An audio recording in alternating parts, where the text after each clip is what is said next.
चलो now let's proceed towards very important part of mathematical logic, ज्याचं नाव आहे switching circuits. बरोबर. जर तुम्ही मॅथमॅटिकल लॉजिकचा क्वेश्चन पेपर पॅटर्न पाहिला तर एक एमसीक्यू 2 मार्क्सला विचारलं जाऊ शकतं. त्यानंतर लॉजिकली इक्विव्हॅलंट एखादं स्टेटमेंट आहे हे प्रूव्ह करा म्हणतील, 3 मार्क्सला विचारू शकतात. स्टेटमेंट पॅटर्न कोणता आहे आयडेंटिफाय करा, 3 मार्क्सला विचारलं जाऊ शकतं. बरोबर. त्यानंतर कॉन्व्हर्स, इनव्हर्स, कॉन्ट्रापॉझिटिव्ह 3 मार्क्सला विचारलं जाऊ शकतं. एखाद्या स्टेटमेंटचं निगेशन फाइंड आउट करा, 2 मार्क्सला विचारलं जाऊ शकतं. पण सर्वात जास्त जे वेटेज आहे ते या पर्टिक्युलर टॉपिकचं आहे, 4 मार्क्स. Switching circuits. तुम्हाला फिजिक्समध्ये लॉजिक गेट्स नावाचा कॉन्सेप्ट आहे, एक प्रॅक्टिकल आहे तुम्हाला 12वी मध्ये फिजिक्समध्ये, तर तिथं सुद्धा हा कॉन्सेप्ट तुम्हाला लागणार आहे. तर हे स्विचिंग सर्किट्स म्हणजे एक्झॅक्टली काय आपण हे समजून घेऊया. मी आत्ताच सांगितलं होतं ड्युअलिटी हे अँड आणि ऑरलाच ऍप्लिकेबल आहे, तसंच स्विचिंग सर्किट सुद्धा फक्त ऑर आणि अँडलाच ऍप्लिकेबल आहे. इथं इम्प्लिकेशन, डबल इम्प्लिकेशन येत नाही. बरोबर. आता हे एक्झॅक्टली काय आहे आपण ते समजून घेऊया. सगळ्यात पहिल्यांदा आपण काय करूया, स्विचिंग सर्किट्स मध्ये टाईप किती ते बघूया. तर स्विचिंग सर्किट्सचे 2 टाईप आहेत. पहिला टाईप आहे ज्याला आपण म्हणतो पॅरलल कॉम्बिनेशन, आणि जो दुसरा टाईप आहे त्याला म्हणतो आपण सिरीज कॉम्बिनेशन. बरोबर. जे आपलं पॅरलल कॉम्बिनेशन याचा अर्थ काय बघा, चेक करा की समजा माझ्याकडे एक स्विचिंग सर्किट आहे ज्याला आपण S1 ने इंडिकेट करतो. S1 मध्ये माझं पहिलं switch, can you see that switch, जे फॅन बटन चालू करतो आपण ते स्विच आहे ना. बरोबर. जनरली इथं असं दाखवले, पण हे स्विचिंग सर्किट क्लोज्ड आहे. आपण असं दाखवतो याचा अर्थ ते ओपन आहे असं नाही, ते क्लोज आहे, कारण क्लोज असेल तरच करंट फ्लो होईल ना. जर मी फॅनचं बटनच ऑन केलं नाही तर करंट फ्लो होईल का, फॅन चालेल तर नाही. ज्यावेळी ते स्विचिंग सर्किट क्लोज करतो त्यावेळी सर्किट कम्प्लीट होतो, त्याच वेळी तुमचा फॅन ऑन होतो. राईट. तर S1 हे माझं पहिलं स्विचिंग सर्किट आहे. या स्विचिंग सर्किटच्या बरोबर खाली किंवा समोर एक दुसरं स्विच आहे, लेट सपोज S2. बरोबर. पॅरलल कॉम्बिनेशन म्हणजे काय, एकमेकांच्या समोरासमोर किंवा वर खाली 2 स्विचेस पाहिजे, मिनिमम 2 स्विचेस पाहिजे, याला म्हणायचं पॅरलल कॉम्बिनेशन. बरोबर. आता याला काय करतोय मी, एक बॅटरी कनेक्ट करतोय आणि इथं आपण लॅम्प ग्लो करणार आहे. बरोबर आहे का नक्की. म्हणजे अल्टिमेटली आपल्याला दिवा लावायचा, आयुष्यामध्ये पण तेच करायचं, दिवे लावले पाहिजे ना. ओके ना. अल्टिमेटली इथं पण आपल्याला दिवा लावायचा. राईट. तर या केसमध्ये बॅटरीने काय केलं, करंट फ्लो करायला सुरुवात केली. आता या केसमध्ये जस्ट ट्राय टू इमॅजिन, मी काय सांगतोय की इथून जो माझा करंट आहे तो 2 ब्रांचेस मध्ये डेव्हिएट होतो. समजा माझे S1 सर्किट बंद पडलं समजा, किंवा ओपन राहील, तरी सुद्धा हा लॅम्प लागेल का, 100% लागणार. का, कारण जर S1 सर्किट बंद पडलं तरी सुद्धा माझा करंट असा डायव्हर्ट झाला ना, ज्यावेळी इथून ब्रांच निघाली त्यावेळी इथं S1 ओपन आहे पण S2 क्लोज होता ना, S2 क्लोज होतं म्हणून माझा लॅम्प क्लोज झाला. म्हणजे पॅरलल कॉम्बिनेशन मध्ये एक जरी स्विचिंग सर्किट ओपन असेल तरी दुसरं क्लोज असेल तरी सुद्धा आपण लॅम्प ग्लो करू शकतो. मला काय म्हणायचं कळतंय का, म्हणजे कन्क्लुजन नाही काय, पॅरलल कॉम्बिनेशन मध्ये जे स्विचेस असतात ते समोरासमोर किंवा वर खाली असतात. क्लिअर इथपर्यंत. आणि पॅरलल कॉम्बिनेशनलाच आपण ऑर ने इंडिकेट करतो. ऑर म्हणजे काय, आपला डिसजंक्शन. कळतंय नक्की. आता दुसरं आहे आपलं सिरीज कॉम्बिनेशन. सिरीज कॉम्बिनेशन आपण कशाने इंडिकेट करणार आहे, अँड. बरोबर.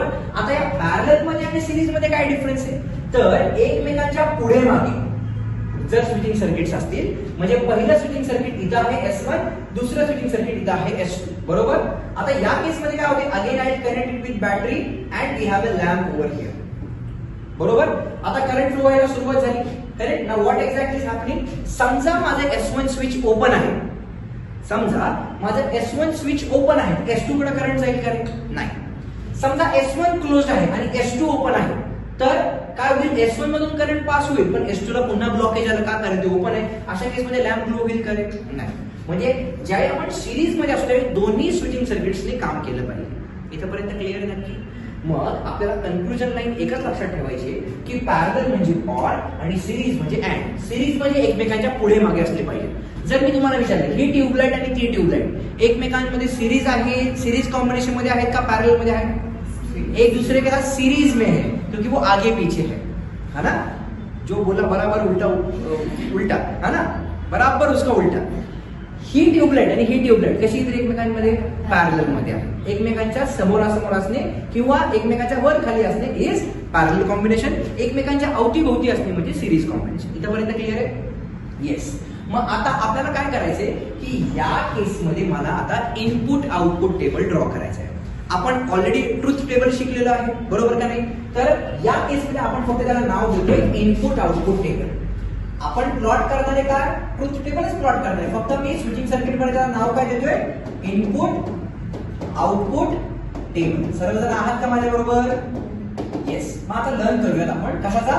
पॅरलल कॉम्बिनेशनचा आपण इनपुट आउटपुट टेबल ड्रॉ करूया, ज्याला आपण ऑर म्हणतो, बरोबर? आता बघा, सुरुवातीला काय करूयात आपण? जे आपलं पी स्टेटमेंट आहे, पी स्टेटमेंट आपण असं म्हणूया S1 स्विचच्या रिलेटेड आहे. S1 म्हणजे आपलं पी स्टेटमेंट. आपण काय म्हणूया? S1 switch is close. आपल्याला स्विच क्लोजच पाहिजे, माहिती ना सर्वांना? स्विच ओपन असेल तर करंट कसा फ्लो होणार, राईट? क्यू स्टेटमेंट त्याला आपण म्हणूयात S2.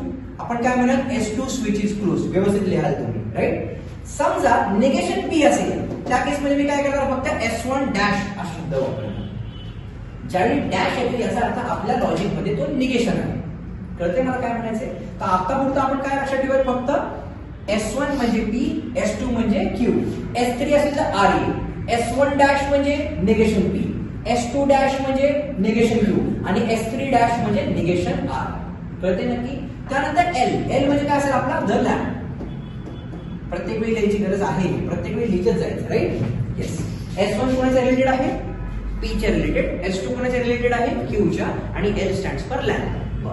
आता आपल्याला याचा इनपुट आउटपुट टेबल ड्रॉ करायचा. तर मी पहिलं स्टेटमेंट लिहितोय P, दुसरं स्टेटमेंट लिहितोय Q आणि आपल्याला काय करायचंय? P और Q फाइंड आउट करायचं, बरोबर आहे का? म्हणजे S1 और S2 हे फाइंड करायचं. मग आता जो नॉर्मल ट्रुथ टेबल आहे आपला, त्यामध्ये आपण काय करतो सांगा? 2T 2F. का? कारण माझ्याकडे किती स्टेटमेंट आहेत? 2 स्टेटमेंट आहेत, म्हणजे माझ्याकडे 4 ट्रुथ व्हॅल्यूज असल्या पाहिजे. इथे काय येणार आहे? TF, बरोबर आहे इथपर्यंत? आता या केस मध्ये आपल्याला माहिती ऑरचा ट्रुथ टेबल काय असतो रे?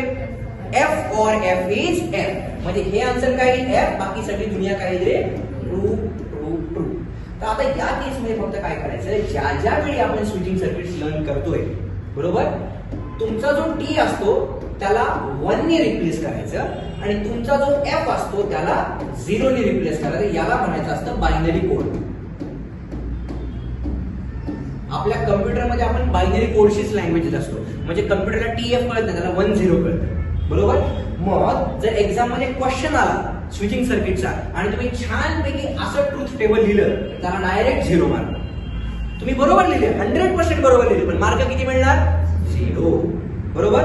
बायनरीचा 0 मिळवतोय. मग काय करायचं? या केसमध्ये जे आहे तेच लिहायचं. फक्त मी लिहिणार कसं? T ला कशाने रिप्लेस करणार? 1 ने.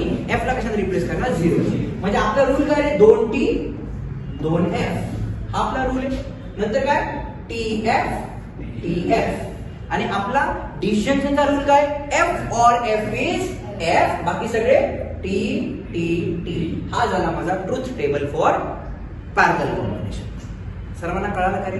Is it really difficult? Absolutely not. आता जर मी तुम्हाला म्हटलं की मला सिरीज कॉम्बिनेशन साठी ट्रुथ टेबल लिहायचा आहे, तर मी इथेच पुढे लिहू का रे? बरोबर? समजा हा झाला माझा पॅरललचा ट्रुथ टेबल. ठीक आहे, आपण याला काय करूया? साईडला घेऊया.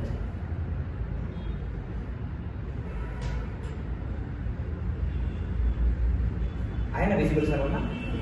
येस. पॅरलल साठी आपण आपला ट्रुथ टेबल लिहिला. आता आपल्याला काय करायचं रे? सिरीज साठी ट्रुथ टेबल लिहायचं. सिरीज मध्ये काय येईल? फक्त इथं P and Q. कळते का मला काय म्हणायचंय? This is what is for my series combination. आता सिरीजचा ट्रुथ टेबल काय रे? T and T is T. म्हणजे पहिलं पण स्टेटमेंट ट्रू पाहिजे, दुसरं पण स्टेटमेंट ट्रू पाहिजे, तर आन्सर काय येईल? ट्रू. बाकी सगळे 0 0 0. हा झाला मला सिरीजचा ट्रुथ टेबल. हे सर्वांना कळालं का रे नक्की? अवघड आहे का हे? Absolutely easy. काही अवघड नाही, एकदम सोपं आहे. कळालं नक्की? शुअर? 100%? चला आता आपण क्वेश्चन सॉल्व्ह करूया. काय दिले बघा? त्यांनी सांगितले की हे स्विचिंग सर्किट तुम्हाला दिलेलं आहे आणि या स्विचिंग सर्किटला तुम्हाला सिम्बॉलिक फॉर्म मध्ये लिहायचंय. सिम्बॉलिक फॉर्म म्हणजे काय? PQR च्या लँग्वेज मध्ये लिहायचंय तुम्हाला. सर्वजण आहात माझ्याबरोबर? येस. तर या स्विचिंग सर्किटला आपल्याला सिम्बॉलिक फॉर्म मध्ये कन्वर्ट करायचंय. तर आता क्वेश्चन पेपर मध्ये हा क्वेश्चन आला, मी आता आन्सर शीट मध्ये लिहितोय. काय करणार मी? कन्सिडर. आणि ही डायग्राम ड्रॉ केली. ठीक आहे, आता काय करणार सांगा? लेट P म्हणजे काय रे आपलं? S1 switch is close. बरोबर इथपर्यंत? आपल्याकडे निगेशन पी आहे का? निगेशन पी म्हणजे काय असणार? S1 डॅश आहे का आपल्याकडे? नाही. ठीक आहे. त्यानंतर क्यू, क्यू म्हणजे काय असणार आहे माझं? S2 switch is close. इथपर्यंत बरोबर आहे. S3 पण दिलंय म्हणजे इथे काय दिले? R. R काय माझा? S3 switch is close. त्यांनी सांगितले की या स्विचिंग सर्किटला सिम्बॉलिक फॉर्म मध्ये लिहा. कधी कधी काय करतील? सिम्बॉलिक फॉर्म देतील, सिम्बॉलिक फॉर्म वरून स्विचिंग सर्किट बनवा म्हणतील. आता आपल्याला स्विचिंग सर्किट दिले, त्या स्विचिंग सर्किट वरून मला सिम्बॉलिक फॉर्म बनवायचा. आता मला सिम्बॉलिक फॉर्म कसा येईल बघा बरं. Therefore symbolic form, symbolic form. सगळ्यात पहिल्यांदा S1 जो आहे एकटा जीव सदाशिव, बरोबर. S1 हा एकटाच आहे वरती, तर S1 काय इंडिकेट करतो रे? P इंडिकेट करतो, बरोबर. आता या S1 च्या खाली, खाली म्हणजे काय रे? ऑर, बरोबर का नाही? आपण इथं ऑर सिम्बॉल लिहिला. या S1 च्या समोर खाली दोघ जण आहेत, बरोबर का नाही? म्हणजे S1 च्या समोर दोघ जण आहेत. दोघ जण आहेत म्हणून मी काय केलं? ब्रॅकेट टाकलं. आता कोण दोघ जण आहेत रे? S2 आहे म्हणजे कोण आहे? Q आहे. आणि S3 आहे म्हणजे कोण आहे? R. पण जर त्या दोघांकडे मी बघितलं, ते दोघं एकमेकांच्या पुढे मागे आहेत म्हणजे इथं काय येईल? So this is what is my symbolic form of that given switching circuit. सर्वांना कळालं का? मग एक्झाम मध्ये अजून एक क्वेश्चन येऊ शकतो, याला थोडंसं एक्सटेंड करायचं झालं तर. जर 2 मार्कला विचारलं मी हे असं देणार तुम्हाला की this is what is a switching circuit, express this switching circuit into the symbolic form. बरोबर, मी हे लिहिलं. बरोबर. याच्यामध्ये ऍडिशन करू शकतो मी, also write the input output table. म्हणजे याच्यासाठी तुम्हाला इनपुट आउटपुट टेबल म्हणजे ट्रुथ टेबल प्लॉट करायचं आहे. मग याच्यामध्ये आपण करून टाकूया. पुढचे एक्झाम्पल आपण कंटिन्यू करूच, पण एक एक्झाम्पल तुम्हाला सोडून दाखवतो. करेक्ट. देअरफॉर आपण काय करूया आता इथं? इनपुट आउटपुट टेबल म्हणजे आपला काय असतो रे? ट्रुथ टेबल, बरोबर आहे काय? आता ट्रुथ टेबल प्लॉट करायचा रूल आपल्याला माहिती आहे, तुम्हाला सांगितलंय ऑलरेडी. एम म्हणजे काय असतं रे? Number of signs. साहेब ते साइन्स या, सिंग्स नाही. SINGS, number of sings. किती रे बघा? 1 2. किती साइन्स आहेत माझ्याकडे? 2 साइन्स आहेत, बरोबर इथपर्यंत. येस. त्यानंतर N म्हणजे काय असतं रे माझ्याकडे? Number of statements. किती स्टेटमेंट्स आहेत रे माझ्याकडे बघा? 3 स्टेटमेंट्स आहेत. कोणते कोणते? P, Q आणि R. हे 3 स्टेटमेंट आहेत. जर 3 स्टेटमेंट असतील तर O म्हणजे काय असतं? Number of rose. Number of रोजचा काय फॉर्म्युला सांगितलं तुम्हाला मी? 2n. n ची व्हॅल्यू किती आहे? 3. 2 म्हणजे किती आलं रे? 8 ट्रुथ व्हॅल्यू झाले माझ्या. म्हणजे O ची व्हॅल्यू किती झाली माझी? 8. आणि लास्टला काय असतं रे आपला? P म्हणजे काय रे? Number of columns. Number of कॉलम्सचा काय फॉर्म्युला सांगितलं तुम्हाला मी? M plus n. म्हणजे या दोघांना ऍड करा. किती आले रे आपल्याकडे? 5 कॉलम आले, बरोबर आहे करेक्ट. इथपर्यंत क्लिअर आहे. म्हणजे जो माझा इनपुट आउटपुट टेबल असेल त्याची ऑर्डर काय झाली? 8 रोज आणि 5 column. So first this stands for rows आणि हे जे आहे ते it is standing for columns, बरोबर इथपर्यंत. चला मग आता इनपुट आउटपुट टेबल प्लॉट करूया. कसा प्लॉट करणार आहे सांगा मला आता. काय करणार? सगळ्यात पहिल्यांदा पहिला ब्रॅकेट, त्याच्या आधी काय करावं लागेल? देअरफॉर सगळ्यात पहिल्यांदा मला इनपुट आउटपुट टेबल. किती स्टेटमेंट्स आहेत ते लिहावे लागतील आधी. सगळ्यात पहिल्यांदा काय? P, Q, R. Negation P आहे का? नाही. निगेशन Q आहे का? नाही. निगेशन R आहे का? नाही. मग आता पहिला ब्रॅकेट कुठला आहे रे? पहिला ब्रॅकेट Q and R. चला लिहूया. मग इथं काय आलं? Q and R, बरोबर. म्हणजे आपण हा ब्रॅकेट सॉल्व्ह केला. या ब्रॅकेट बरोबर P जो आहे तो ऑर मध्ये आहे, बरोबर. म्हणजे इथे काय आलेलं सांगा? P or Q and R. बघा बरं किती कॉलम झाले माझे? पहिला कॉलम, दुसरा कॉलम, तिसरा, चौथा आणि पाचवा. आपण हे डिसाइड केलं होतं. आता माझ्या रोज किती असणार आहे? 8 रोज. आता इथं ऑलरेडी 1 आहे, कळलं का? इनपुट आउटपुट टेबल ऑलरेडी 1 आहे आपल्याकडे. सुद्धित सॉल्व्ह करायचं आहे. इथं छानपैकी एक लाईन मारून ठेवतो. ओके, चला. तर आता झेपल ना तुम्हाला मी काय म्हणतोय ते? इथं ऑलरेडी 1 आहे. हा जो आहे तो कॉलम वाला 1 आहे, बरोबर. आता इथे मी कलर चेंज करतो म्हणजे कन्फ्युजन होणार नाही, राईट. बोला किती घ्यायला पाहिजे तरी रोज? 8 रोज घ्यायला पाहिजे. 8 रोजचा रूल कसा असतो आपला? 4T 4 आहे. म्हणजे इथे काय येते? 4. तेव्हा पोलिओ झाला बर. थोडासा खात्या ढिला झाला बरं. 4T 1 1 1 1 आणि 4 आहे म्हणजे काय रे? 1 2 3 4 4T 4 नंतर काय रे 2T म्हणजे काय 1 1 2F 0 0 पुन्हा काय रे 1 1 0 0 बरोबर. आता R ला काय अल्टरनेट म्हणजे कसं लिहिले 1 0 1 0 1 0 1 0 इथपर्यंत क्लिअर आहे की शुअर. मी काय करतो आता इथं रोज मारून आपण पूर्ण न्यूमरिकल सॉल्व करायचं तर लागणार आहे. आपल्याकडे इथे भरपूर एक्झाम्पल सॉल्व करतात पण हे एक्झाम्पल म्हणजे तुमचं कॉन्सेप्च्युअल एक्झाम्पल आहे. हे एक्झाम्पल समजलं की पुढचं ऑटोमॅटिकली समजत जाणार. हे बेस एक्झाम्पल आहे तुमचं. कळतंय का नक्की मी काय शिकवतोय ते. येस समजत नसेल you have full authority to ask sir नाही झेपलं झेपलं असं शिकवतो मी तरी नाही झेपलं तरी सांगा. ओके आता क्यू एंड आर. एंड का ट्रूथ टेबल क्या है आपका ज्वाला मतलब एंड का ट्रूथ टेबल क्या है अपना. इतना टाइम नहीं लगा तो जल्दी बोल कल सुबह पनवेल निकल आएगा. क्या है हाँ आदित्य बोला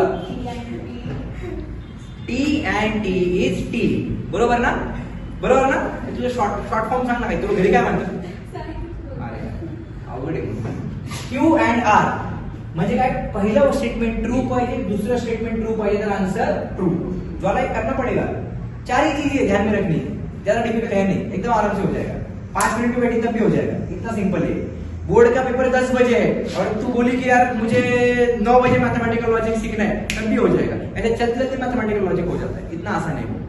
ठीक है चला 1 1 इज 1 पुन्हा 1 1 इज गोइंग टू बी 1 बाकी सगळी दुनिया 0 0 0 0 0 0 बरोबर इथपर्यंत.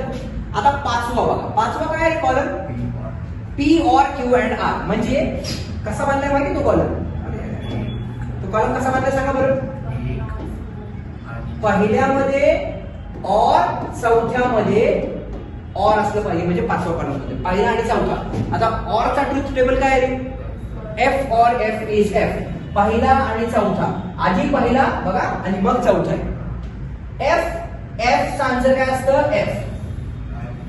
F चा आन्सर F चा आन्सर F. अजून कुठे आहे का नाही म्हणजे हे काय 1 1 1 1 1 हा झाला माझा त्या स्विचिंग सर्किट साठी काय इनपुट आउटपुट टेबल आणि हे झालं माझं रिक्वायर्ड सोल्युशन.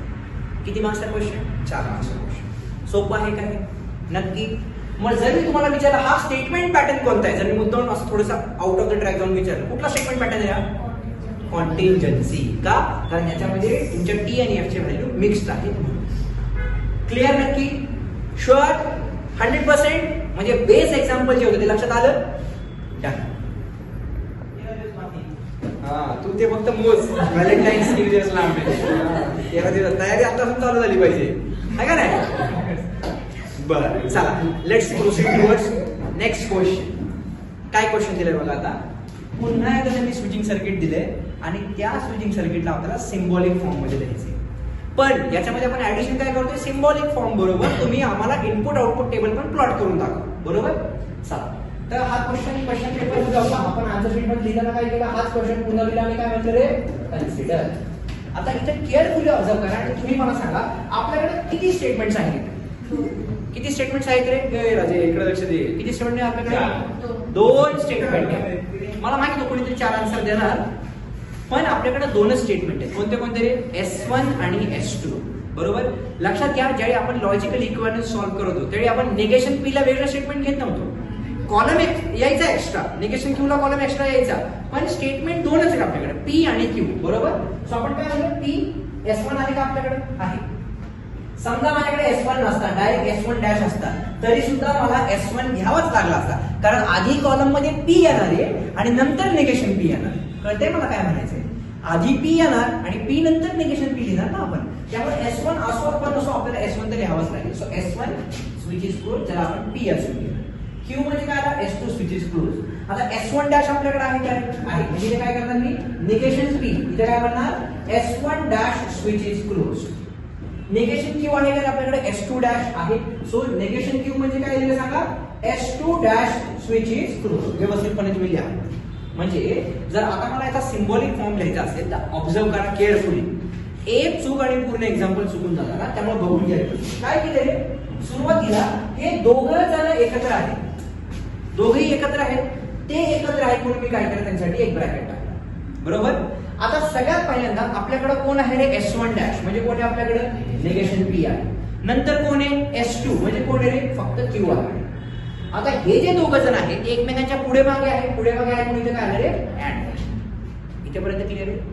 त्यानंतर तुम्ही बघा ही जी जनता आहे, ही जनता एकत्र आहे, बरोबर का नाही, एकत्र आहे म्हणून मी काय केलं, त्यांच्यासाठी पुन्हा ब्रॅकेट टाकलं. आता कोण कोण आहे रे, S1 म्हणजे कोण रे, फक्त P आहे, आणि S2 डॅश म्हणजे कोण आहे रे, निगेशन Q. आता हे दोघं जण जे आहेत हे दोघं एकमेकांच्या पुढे मागे म्हणून त्यांच्यासाठी पण काय केलं रे, अँड टाकलं. म्हणजे या दोघांसाठी हा ब्रॅकेट आला आणि वरच्या दोघांसाठी हा ब्रॅकेट आला. आता हे पूर्ण वरचे दोघं जण या पूर्ण दोघा जणांबरोबर वर खाली आहे म्हणजे इथं काय येणार रे, or. So this is what is the symbolic representation of the given switching circuit. इथपर्यंत कळालं नक्की, शुअर. आता आपल्याला काय करायचंय, इनपुट आउटपुट टेबल प्लॉट करायचंय. So let's calculate number of signs. किती कॅल्क्युलेट करा बरं, 1 2 3 4 5. 5 साइन्स आहेत आपल्याकडे. कोणते कोणते काउंट करायचे असतात, रोज यावं लागते. कोणते कोणते काउंट करावं लागतात, or, and, implication, double implication आणि निगेशन. पण स्विचिंग सर्किट मध्ये इम्प्लिकेशन डबल इम्प्लिकेशन नाहीच, इथे फक्त असणार ऑर, अँड आणि निगेशन. सो निगेशन काउंट करायचं 1 2 3 4 5. सो माझे नंबर ऑफ साइन्स झाले 5. नंबर ऑफ स्टेटमेंट्स किती तरी आता या केसमध्ये 2च आहेत, P आणि Q. नंबर ऑफ रोज काय केले आता सांगा बरं, म्हणजे 2n म्हणजे इथे किती झालं, 2 म्हणजे किती रोज झाल्या, 4. सो O ची व्हॅल्यू झाली म्हणजे 4. नंबर ऑफ कॉलम्स, किती कॉलम असतील रे, M+n म्हणजे किती रे, 7 कॉलम असतात आपल्याकडे. म्हणजे माझी त्या इनपुट आउटपुट टेबलची ऑर्डर काय झाली, 4 रोज आणि 7 कॉलम्स असणार आहेत माझ्याकडे. बरोबर. चला तर आपल्याला प्लॉट करूया. बरोबर. आता कसं प्लॉट करणार आहे बघा बरं. सगळ्यात पहिल्यांदा काय करणार आपण, इनपुट आउटपुट टेबल. बोला काय करणार आहे सगळ्यात पहिल्यांदा, P नंतर काय Q. बरोबर. निगेशन P आहे का आपल्याकडे, आहे. So negation P. Negation Q आहे का आपल्याकडे, आहे. So negation Q. बरोबर. आता चेक करा आपला पहिला ब्रॅकेट, कुठला ब्रॅकेट आहे रे, निगेशन P अँड Q. कुठला ब्रॅकेट, आपण या ब्रॅकेट बद्दल बोलतो. सो इथं काय येईल सांगा, निगेशन P अँड Q. आता दुसरा ब्रॅकेट कुठला बघा बरं आपला, P अँड निगेशन Q. बरोबर. चला माझा तुम्हाला ब्रॅकेट लिहूया. सॉरी काय येते, P and negation Q. So this is what is my column number 1, 2, 3, 4, 5. बरोबर आहे का, 5 थोडंसं साईडला लिहितो मी इथं 5 and this is what is my column number 6. बरोबर आहे. आता चेक करा, आपण जर सिम्बॉलिक फॉर्म बघितला तर हा आपला कॉलम नंबर 5 आला, हा आपला कॉलम नंबर 6 आला. 5 आणि 6 मध्ये ऑर आहे, बरोबर का नाही. तर आपण याला लिहिताना असं लिहू शकतो का, कसं चेक करा, हाऊ कॅन आय राईट, सांगा बरं. इथे जागा पुरत नाही तर मी काय करणार, इथं 5 आणि 6 मध्ये ऑर, हा झाला माझा कॉलम नंबर 7. That's it. जागा नसेल तर आपण लिहू शकतो ना 5 आणि 6 मध्ये ऑर घ्या बाबा. ठीक आहे, चला आता आपण हे लिहिलं. Now let's plot the table. बरोबर. आता किती स्टेटमेंट्स आहेत आपल्याकडे या केस मध्ये, 4 स्टेटमेंट्स आहेत. 4 स्टेटमेंट म्हणजे किती ट्रूथ व्हॅल्यूज येणार आहेत माझ्याकडे, बोला. ट्रूथ व्हॅल्यूज 2 स्टेटमेंटच्या किती ट्रूथ व्हॅल्यूज येतात, 4. मी काय चुकीचं बोललो का, काय बोललो मी, 4 स्टेटमेंट. अच्छा 4 स्टेटमेंट. बरं उलट बोललो.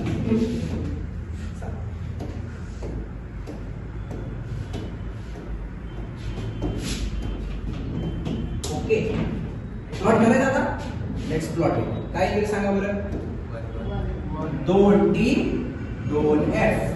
इथे काय आहे, TF TF.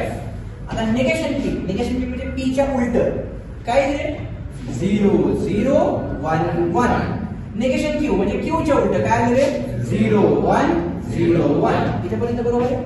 आता काय दिलं बघा, निगेशन P आणि Q म्हणजे आधी कॉलम नंबर 3 आणि नंतर कॉलम नंबर 2, या दोघांमध्ये काय आहे, अँड. आधी 3 मग 2.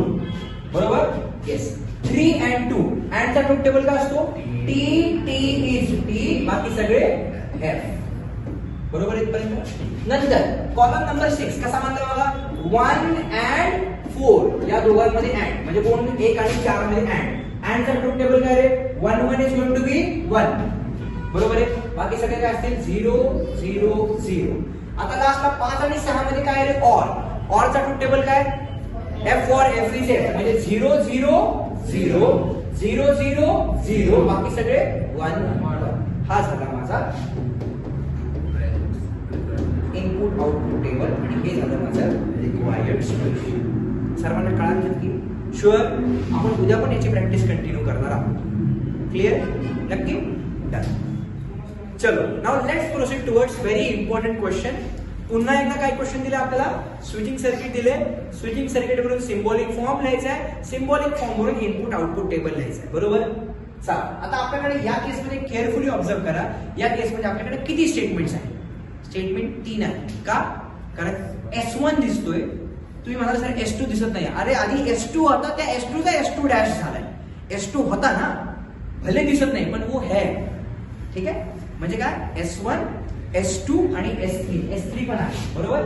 त्या S3 चा S3 डॅश टोटल स्टेटमेंट 3च आहेत माझे करेक्ट. मी काय करणार P Q म्हणजे काय रे S2 switch is close. R म्हणजे काय रे S3 स्विच इज क्लोज. हे व्यवस्थित लिहा तुम्ही. हा नंतर काय रे निगेशन Q आपल्याकडे आहे. निगेशन Q म्हणजे काय रे S2 dash switch is close आणि निगेशन R म्हणजे काय रे S3 निगेशन आहे इन्फिनिटी नाही. दिस इज निगेशन R म्हणजे काय रे S3 dash switch is close बरोबर आहे. चला आता याला सिम्बॉलिक फॉर्म लिहायचा. एकदम शांतीत सॉल्व्ह करायचं.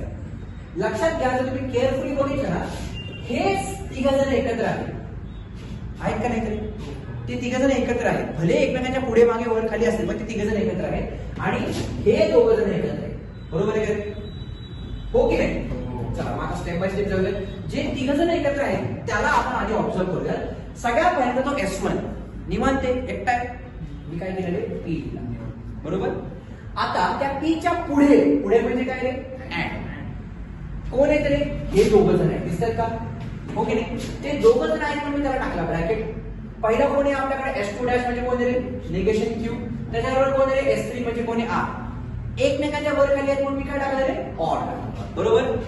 आता आपण हा ब्रॅकेट आहे या दोघांसाठी लिहिला. S1 आपण इथे लिहिला पण अल्टिमेटली ते तिघ एकत्र आहेत. आता हे तिघ एकत्र आहेत म्हणून यांना मी स्क्वेअर ब्रॅकेट टाकला बरोबर इथपर्यंत. आता या तिघांच्या खाली म्हणजे काय रे ऑर पुन्हा दोघ जण आहेत. कोण दोघ जण आहेत दोघ जण आहेत मी पुन्हा ब्रॅकेट टाकला. कोण दोघ जण आहेत रे S2 डॅश म्हणजे कोण रे निगेशन Q आणि S3 डॅश म्हणजे निगेशन R आणि ते खालचे दोघे एकमेकांना कसे रे एकमेकांच्या पुढे मागे म्हणजे अँड म्हणजे हा झाला माझा सिम्बॉलिक फॉर्म. हे कळालं का नक्की शुअर 100%. व्हिडिओ पुन्हा एकदा बघा जर कळालं नसेल तर it will be clear to you बरोबर.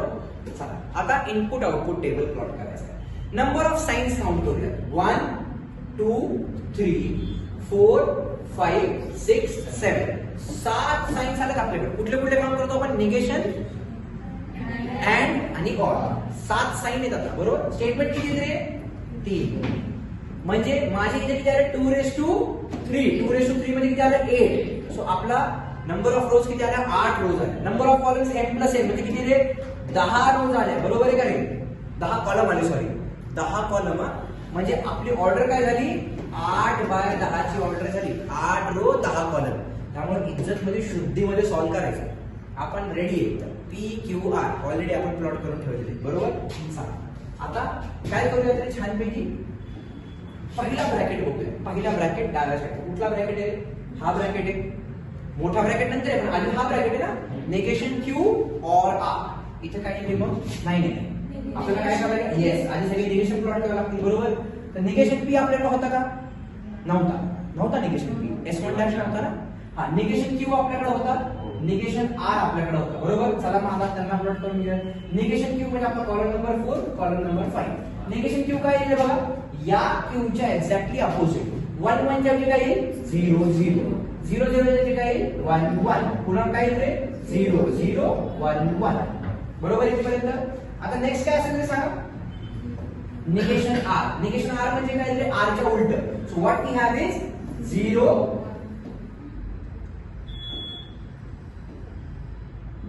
काय बोला 0 1 0 1 0 1 0 1. बघा मी यांना जवळजवळ ठेवतोय कारण आपल्याला 10 कॉलम लागणार आहे, आधीच क्लिअर आहे आपल्याला, राईट. मॅक्सिमम 10 लागतं, त्यापेक्षा कमी लागलं तरी काही हरकत नाही ना. मॅक्सिमम नंबर 10 असेल, राईट. ठीक आहे, चला आता पुढची स्टेप. पुढच्या स्टेप मध्ये काय करतोय आपण सांगा. पहिला ब्रॅकेट कुठला आहे बघायचा, right. What is my first bracket. काय होता आपला पहिला ब्रॅकेट बघा बरं.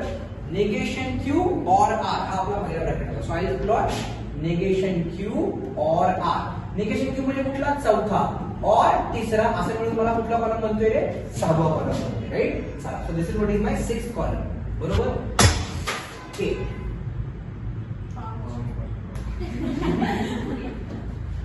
2 मिनिटांसाठी मला मिनी हार्ट अटॅक आला. ओके 6वा कॉलम 7वा कॉलम 8वा कॉलम 9वा आणि 10वा कॉलम. 10 लागतो की नाही माहिती नाही पण बघूया आपण. ठीक आहे, क्लिअर इथपर्यंत. चला आता नेक्स्ट काय रे बघा. या दोघांबरोबर या ब्रॅकेट बरोबर काय रे पी आपला अँड बरोबर आहे, म्हणजे हा सर्व मिळून एक ब्रॅकेट झाला. So P and negation Q और आर बरोबर. सो इथे काय झाले बघा, चेक करा. पी अँड बोला निगेशन क्यू और आर. ओके नाही, म्हणजे पी म्हणजे कुठला 1 अँड 6 असा मिळून माझा कॉलम नंबर 7 बनतो. क्लिअर आहे इथपर्यंत. नंतर कुठला हा ब्रॅकेट आहे बरोबर. हा ब्रॅकेट काय आहे माझा negation Q and negation R. So this is negation Q and negation R म्हणजे कुठला नाही बोला 4 अँड 5 असा मिळून कॉलम नंबर 8 बनला. बरोबर. म्हणजे आपण हा पण ब्रॅकेट लिहिला. आता हा जो ब्रॅकेट आहे आपला हा किती नंबरचा ब्रॅकेट बनला आपला. एक मिनिट. हा जो ब्रॅकेट आहे बघा 7 नंबरचा बनला. म्हणजे 7 मध्ये आणि 8 मध्ये आपल्याला काय पाहिजे रे और. हा आपला 7th नंबरचा कॉलम बनला ना.